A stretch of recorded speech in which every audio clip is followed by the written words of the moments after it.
दोस्तों, शादी तो सब करते हैं, लेकिन हर शादी सफल नहीं हो पाती और कई शादियां समय के साथ टूट जाती हैं। आज हम बात करेंगे भोजपुरी के उन एक्टर्स की जिनकी शादियां ज्यादा समय तक नहीं चल पाई और एक समय ऐसा आया जब उन्होंने अपने साथी को तलाक दे दिया।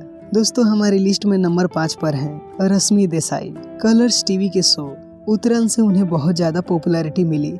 दोस्तों, कलर्स टीवी के ही एक शो की शूटिंग के दौरान रश्मि की मुलाकात अपने को स्टार नंदिश संधू से हुई। दोनों में दोस्ती हुई और एक समय ऐसा आया जब ये दोस्ती प्यार में बदल गई। 12 फरवरी 2012 को इन्होंने शादी करने का फैसला किया। कई सालों तक एक साथ रहने के बाद उन्होंने 2014 में अलग होने का डिसीजन लिया और आखिरकार रश्मि ने 2015 में तलाक की अपील की और जिसके बाद दोनों अलग हो गए। दोस्तों, रश्मि और नंदिश की शादी सिर्फ 3 साल ही चल पाई।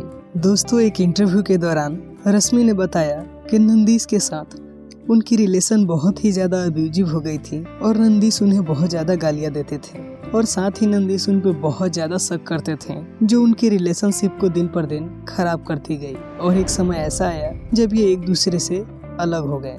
चलिए बात करते हैं नंबर 4 की। तो नंबर 4 पर है मोनालिसा। दोस्तों, मोनालिसा आजकल कई सारी टीवी सीरियल्स में नजर आ रही हैं। भोजपुरी में 100 से भी ज्यादा फिल्मों में मोनालिसा ने काम किया है और मोनालिसा को जो स्टारडम मिला है उसमें भोजपुरी इंडस्ट्री का बहुत बड़ा हाथ है।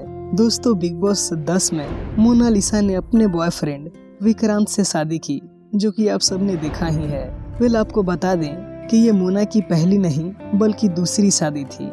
मोना इससे पहले एक बार शादी कर चुकी है। दोस्तों, सूत्रों की माने तो मोनालिसा जब अपने करियर के स्टार्टिंग में थी तो उन्हें एक पर्सन से प्यार हुआ था और कुछ टाइम के बाद उन्होंने एक दूसरे से शादी कर ली थी। कई सालों तक एक साथ रहने के बाद मोनालिसा ने उन्हें तलाक दे दिया। हालांकि अपनी इस शादी को मोनालिसा ने मीडिया से छुपा के रखा, जिसके पीछे कारण ये बताया जाता है कि मोना का करियर उस समय स्टार्टिंग में था और किसी भी एक्ट्रेस के लिए अगर कोई एक्ट्रेस शादी करती है तो उसका करियर कुछ ज्यादा आगे नहीं जा पाता है और डायरेक्टर प्रोड्यूसर उन्हें कास्ट करने से मना कर देते हैं। तो शायद यही बहुत बड़ी वजह थी जिसकी वजह से मोना ने इसे मीडिया को नहीं बताया। और आपको बता दें, इस व्यक्ति की पहचान नहीं हो पाई है कि आखिर ये कौन व्यक्ति है। और जब मोना से इस बारे में पूछा गया तो उन्होंने इस बात को क्लियरली फेक बोल दिया। लेकिन दोस्तों, आप इन तस्वीरों में देख सकते हैं ये पर्सन मोनालिसा के बहुत ज्यादा क्लोज था। दोस्तों, मोनालिसा से दुगनी उम्र का ये व्यक्ति मोनालिसा के साथ इस तरीके से बहुत सारी तस्वीरों में नजर आया। मोनालिसा ने इसे एक्सेप्ट नहीं किया और ना ही इस बारे में कुछ बोला है। वो सीधा सीधा इस बात को डिक्लाइन करती हैं और इसे फेक बताती हैं, लेकिन हकीकत आपको तस्वीरों में दिख रही है। चलिए दोस्तों, बात करते हैं नंबर 3 की। तो नंबर 3 पर है भोजपुरी के पावर स्टार पवन सिंह। दोस्तों, पवन सिंह बहुत ही ज्यादा कंट्रोवर्सी में रहे हैं अपनी रिलेशनशिप की वजह से। दोस्तों, आपको पता ही है कि पवन सिंह ने 2018 में ज्योति सिंह से शादी की और वो अपनी लाइफ अच्छी तरीके से बिता रहे हैं। आपको ये बता दें कि पवन सिंह की ये तीसरी शादी है। इससे पहले पवन सिंह की वाइफ थी नीलम सिंह, जो कि साल 2015 में सुसाइड कर चुकी हैं। इसके पीछे क्या रीजन था ये अभी तक पता नहीं चल पाया है। आपको शायद ये जानकर आश्चर्य होगा कि नीलम से पहले भी पवन सिंह भोजपुरी एक्ट्रेस रीना रानी से शादी के बंधन में बंधे थे। मीडिया में उन्होंने इस बात को सामने नहीं आने दिया। ऐसा माना जाता है कि रीना और पवन सिंह 10 महीनों तक एक साथ रहे थे और उसके बाद वे अलग हो गए थे। आपको बता दें कि पवन सिंह का वो स्टार्टिंग करियर था और ये बात है 2008 और 2009 की, जब ये दोनों एक दूसरे से शादी किए थे। पवन सिंह एक ऐसे एक्टर हैं जो रिलेशनशिप की वजह से बहुत ही ज्यादा चर्चे में रहते हैं। आपको पता ही होगा कि आज से 2 साल पहले जब पवन सिंह ने ज्योति से शादी की तो अक्षरा सिंह ने उन पे बहुत सारे इल्जाम लगाए थे और अक्षरा ने साफ साफ कहा था कि पवन सिंह ने उन्हें धोखा दिया है। चलिए दोस्तों, बात करते हैं नंबर 2 की। तो नंबर 2 पर है अंजना सिंह।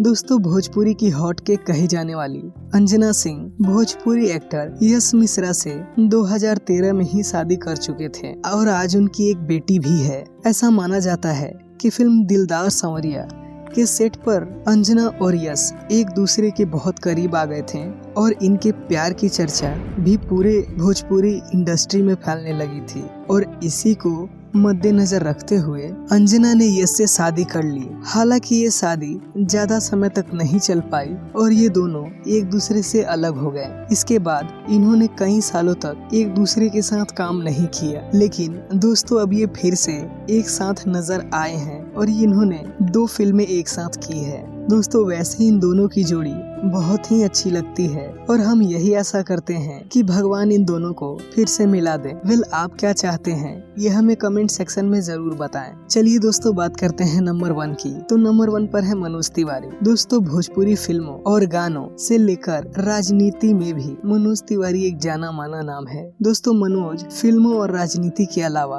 अपनी पर्सनल लाइफ को लेकर भी काफी चर्चे में रहे हैं। मनोज तिवारी ने 1999 में भोजपुरी की जानी मानी सिंगर रानी से शादी की थी, लेकिन दोनों का रिश्ता 13 साल बाद टूट गया। 2012 में मनोज की पत्नी ने उन्हें तलाक दे दिया। दोस्तों इसकी वजह श्वेता तिवारी को माना जाता है। दरअसल भोजपुरी में मनोज ने कई सारी फिल्में श्वेता तिवारी के साथ की और इन्हीं फिल्मों की शूटिंग के दौरान लोगों में इनके अफेयर्स के खबरें बहुत ज्यादा सामने आने लगे।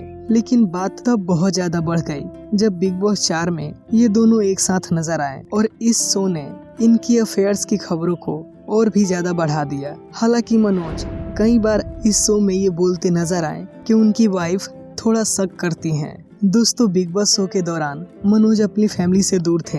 आपको पता ही होगा कि बिग बॉस जैसे रियलिटी शो में आपको अपनी फैमिली से दूर रहना पड़ता है। बिग बॉस के सेट पे जब मनोज तिवारी बिग बॉस के घर से बाहर आए और जो अपने घर पे पहुंचे तो उनकी पत्नी अपने मायके में थी और उन्होंने कुछ दिनों बाद ही मनोज तिवारी को तलाक पत्र भेज दिया। हालांकि मनोज तिवारी ने आसानी से उन डॉक्यूमेंट पे साइन नहीं किया और उन्होंने अपनी पत्नी को भी मनाया, लेकिन उनकी पत्नी मानने को तैयार नहीं थी और उन्हें तलाक ही चाहिए था। मनोज तिवारी ने काफी लंबा टाइम लिया और उन्होंने अपनी पूरी कोशिश की कि वो तलाक ना दें, लेकिन अंत में उन्हें हार कर डॉक्यूमेंट पे साइन करना पड़ा और उसके बाद 2012 में ये जोड़ी अलग हो गई। हालांकि दोस्तों आपको बता दें कि मनोज तिवारी की एक बेटी भी है जो अपनी मम्मी के साथ ही रहती है और मनोज तिवारी उससे बहुत ज्यादा प्यार करते हैं और जब भी उन्हें टाइम मिलता है वो उससे मिलते जरूर हैं।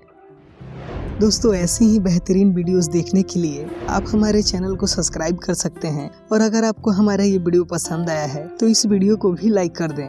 Thanks for watching.